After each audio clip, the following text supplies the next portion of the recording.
Welcome to the Magellan-class Scanning and Navigation Training module.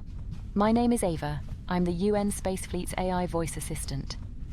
In this module, we will review the correct procedure for identifying targets of interest, and then navigating the ship to the desired location. To begin, proceed to the ship's bridge. I have placed some waypoints on your HUD to help you find your way.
Welcome to the bridge.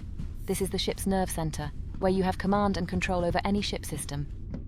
Right now we're interested in the sensors, so make your way over to that console and take a seat.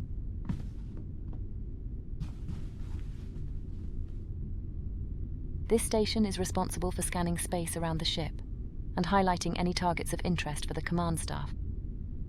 Before we perform any scans, however, let's take a look at the different sensor modes available to us. The Galactic Position mode makes use of the standard UN Galactic Positioning System and simply shows us our location relative to the Milky Way galaxy. The Stellar Region mode employs the long-range sensors to detect information about star systems within a 50 light-year radius of the ship. The Star System mode uses the short-range sensors to provide a more detailed overview of the star system we are currently in, with a maximum range of about 1 light-year. Go ahead and press that button now.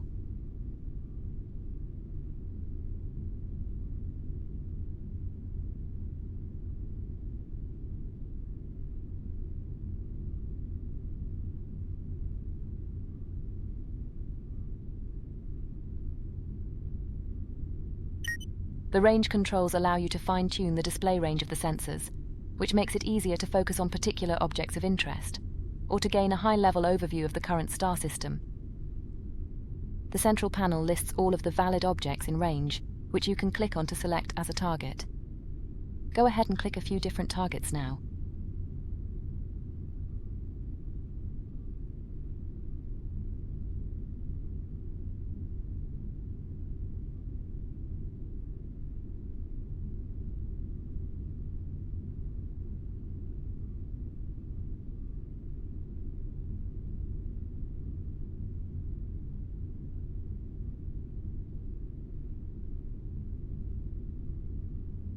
You'll notice that the Target Information panel displays more detailed information about your selected target.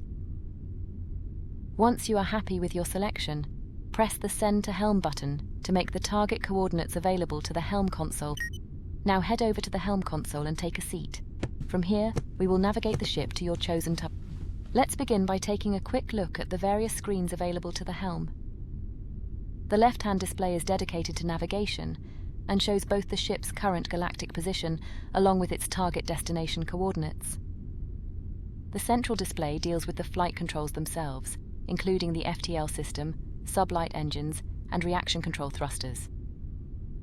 The right-hand screen features the autopilot controls, toggles for the 3D target indicators, and the ship's navigation lights. Okay, let's retrieve the target information from the sensors by pressing the Use Sensor Target button on the Your target coordinates should now be displayed in this box, which represents your current nav target. The galactic coordinates represent the target's position in the galaxy to the nearest whole light year. The coordinates are relative to the center of our galaxy, the supermassive black hole known as Sagittarius A star. The local coordinates represent the target's position within a star system. The coordinates are relative to the system's center of gravity, which is usually a star, or the barycenter in multi-star systems. While it is possible to fly the ship manually to any location in the galaxy, let's engage the autopilot for... The ship will now automatically turn to face the current nav target, but you will need to manually engage the FTL system in order for us to get underway. You can now engage the FTL system when you are ready. While the autopilot is engaged, I will manage the ship's speed and final approach to the target coordinates, so just sit back and enjoy the ride. The FTL system works by compressing space ahead of the ship and then expanding it behind, creating a bubble of warped space with the ship at its center. The compressed space amplifies the ship's current velocity by a factor of the FTL field strength, so the ship's sublight engines are still used to provide the required thrust. The maximum speed of the ship is therefore a combination of the FTL field strength and the thrust output of the sublight engines. For the Magellan class, this is approximately 300 light-years per hour.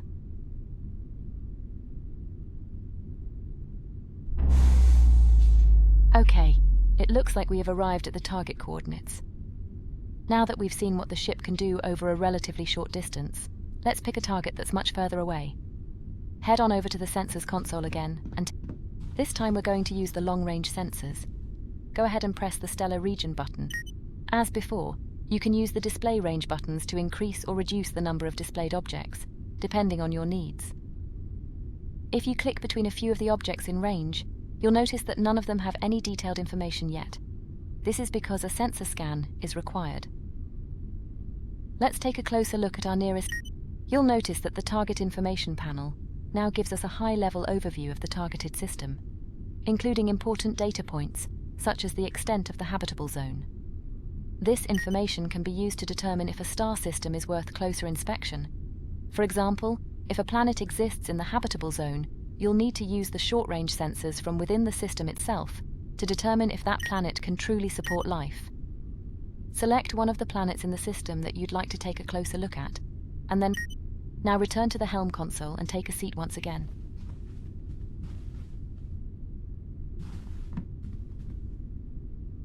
Press the Use Sensor Target button again on the navigation panel to set.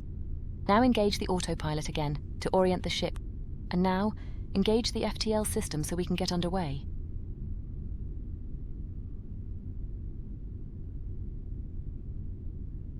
Our previous journey was merely interplanetary, but we're now leaving the Sol system behind and entering interstellar space. The Milky Way galaxy is a vast and mysterious place, where even light takes over 4 years to reach our nearest stellar neighbor. Thanks to recent breakthroughs in FTL technology, however, we can now make that same journey in around 1 minute. Even so, at our maximum speed of 300 light-years per hour, it will still take over 2 full weeks to fly from one side of the galaxy to the other. That's a distance in excess of 100,000 light-years. Our galaxy contains hundreds of billions of star systems that are waiting to be explored, in addition to countless other stellar phenomena that we don't even have names for yet. This ship and her crew are tasked with exploring distant new worlds, seeking out new life in all of its diversity, and making peaceful first contact with any intelligent species that are encountered along the way. The galaxy can also be a dangerous and unforgiving place, so as we tread cautiously into the unknown, we should remain mindful of any potential dangers lurking in the dark. We're not far from our destination now, so sit back and enjoy the view while I handle the final approach.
Okay, here we are. You are now looking at an entirely new world, bathed in the light of another star. At this distance, our home is now just another point of light in the darkness of space. Does life exist here? What new things can we discover on this world? These are the questions that this ship was designed to answer. This concludes the scanning and navigation training module. You are free to continue exploring if you wish, but please be aware that your progress will not be saved. Thank you, and goodbye.